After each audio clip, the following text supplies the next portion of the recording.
Hey everyone, welcome to my unboxing of the iPhone 15 Pro Max.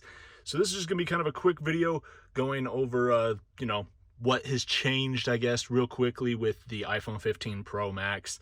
What has changed with these Pro phones, what the unboxing experience is like, and I will put out a full review at some point in the future, probably after maybe a week or two of actually using this phone and getting hands-on experience with it, rather than rushing it out and putting out something that I haven't actually tested. I want to actually use it and get real-world experience with it, and not just trust Apple's word on it for things like battery life and screen brightness and that sort of thing. So here we go. I decided to get the natural titanium finish version.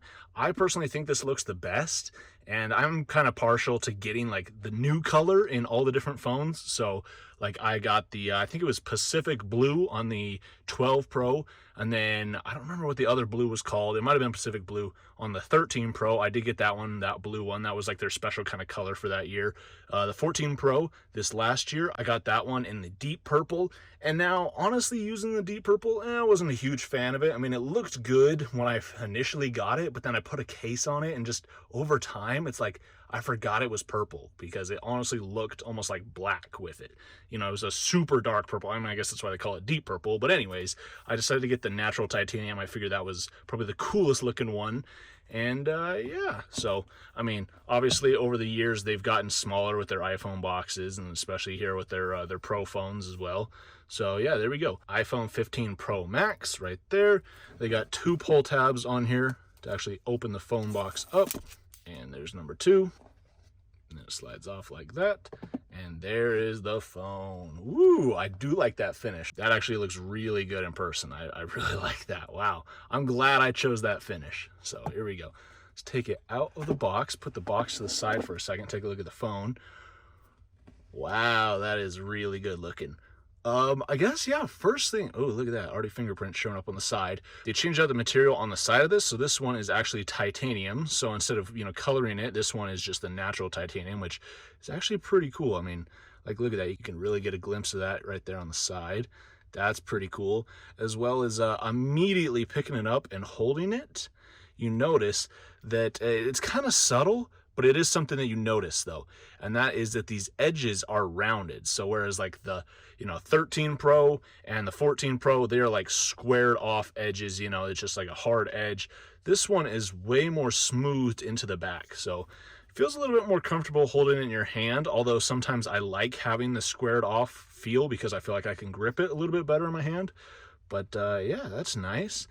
That finish is actually really cool. I like that, and I feel like that one kind of pops a lot more. And I'm really glad I got that color, dude. Honestly, that's a really cool color. So other than that, what do we have for this phone? What else is new? I mean, cameras, yeah, there's new improvements and stuff there, but like visually, there's no change to like the camera layout. So if you saw somebody with a 14 Pro or a 15 Pro, you're not going to be able to tell the difference, or even a 13 Pro for that matter. The cameras, like the lenses, are all the exact same size. They have LiDAR, all that stuff. What is a new change though is over here they got rid of the ringer, and instead we have they call this the action button. So you can actually push this and customize it to be like basically any function you want. So you can even use this for Siri shortcuts as well, and literally have it open up any app you want, or basically do anything. So by default it is still the ringer, so you can just mute and unmute your phone like that, which I might keep. I don't know. I don't know what else I would put on there, but yeah. And then of course the other big change is that it is now USB-C. You can look at that down there. Wow, nice. Big difference there. I mean, it actually is in a lot of aspects, rather than Lightning. I know people kind of giving Apple crap about this though, about like, oh wow, USB-C, that's so cool, and like the port, I mean, it looks pretty much the same as Lightning. It's not a big difference between C and Lightning. They look pretty similar, but this does enable a lot better options, especially here on the Pro phones. You can actually transfer data to like a MacBook or to an external SSD or something way faster then, you know, if you tried in the past, like say right here where I'm recording a video, if you tried to transfer videos and like large files off of your iPhone onto a computer or something, it takes forever to do so. And that's just because of the limitation of Lightning. But now that we have USB-C, you can actually transfer data a lot quicker, as well as you can even use this phone. You can even plug in an external SSD into it and record directly to an SSD, which I think I'm personally going to do in the future, recording videos, is that'll help out a lot more with workflow. And then I could just plug the SSD into a computer and edit right off of that. So that's pretty cool. But yeah, other than that, no real other differences here. Once again, just another quick look at that finish. That looks really good. I like that, man. Looks good. Good looking phone. Good looking phone. Apple always does that really well. But yeah, and I mean, they still label it though as the ringer. And then of course the power button. This one has the eSIM, and so all the models are eSIM, at least here in the US. So there's no SIM card tray, and in the box there will not be any, you know, SIM card removal tool, because there's no SIM card tray on this phone. You know, they removed it. But I know that overseas, and I believe in Europe, you can still get some with an actual physical SIM card inside. But taking a look at the box, what do we have in the box? All right, what's new in here? Nothing really new except for right here. We have a new cable. But like I said, other than that, like there's no SIM card removal tool, you know, that's it. There's literally nothing else in the box in here. So I'm sure you probably still get, what, like the Apple sticker and whatever. You no longer need a physical SIM card. Activate your eSIM during iPhone setup. Nice.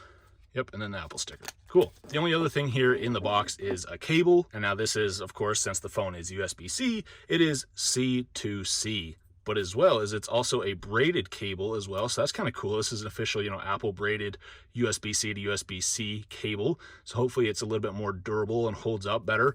Although I've noticed that on a lot of newer cables, especially a lot of the newer Lightning and USB-C ones, I don't really get a whole lot of fraying on the cable. Instead, I feel like the housing here cracks quite a bit. I always get a crack starting to go right down the middle for some reason on like everything. I've got one in my truck, I've got one for my MacBook, I've got one next to my bed, and they all start to do that same thing over time. I'm not exactly sure why, but maybe they fixed that, maybe not. I guess only time will tell. Nice braided cable, and nice of them to include one in the box, because I mean that would suck if, you know, you have your brand new iPhone 15 Pro Max, you know, you spend over $1,000 on, and it's, you know, a new USB-C charger, and there's no way for you to charge it because you have all these old USB-C to Lightning cables. But yeah, there we go. That was the unboxing of the phone. Pretty cool. Like I said, I'm going to be getting some hands-on experience with this, probably coming out with a full review, as well as maybe not like necessarily a full review. I'm instead considering maybe doing a video, maybe going over some of the differences between my iPhone 14 Pro Max and this is my 15 Pro Max. And I feel like it'd be kind of an interesting perspective, you know, for somebody who upgrades every single year. What are the year-to-year improvements? Because, I mean, obviously Apple doesn't really target people for that. You know, they're not encouraging you necessarily to upgrade every single year.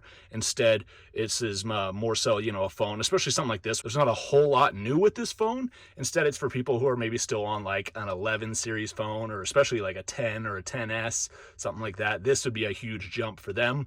But somebody like myself who's on a 14 Pro Max and is now, you know, 1 year later upgrading to a 15 Pro Max, probably not a whole lot of difference, but still we'll see how the USB-C works, as well as there's a lot of new camera updates and stuff too. So yeah, should be pretty cool, and I'm excited to use it. So there we go, guys. That is the brand new iPhone 15 Pro Max. That is the unboxing known. It's pretty standard, just like any other Apple iPhone. You get yourself a phone and you get yourself a cable as well as a sticker. That's all you get in the box. But yeah, I mean, time will tell if the phone is actually worth it. Is it worth, you know, what did I pay, like $1,200, $1,300 for this? I don't actually remember, but it's definitely not cheap. So yep, there we go, guys. Hope you guys enjoyed this video. Let me know your guys' thoughts on this in the comments down below. Once again, I'm going to be doing kind of a review of the phone, going over differences and stuff with it, what's new, and how it actually feels and how it actually performs in the real world. So make sure you guys are subscribed and stay tuned for that video. Thanks for watching, and I'll see you next time.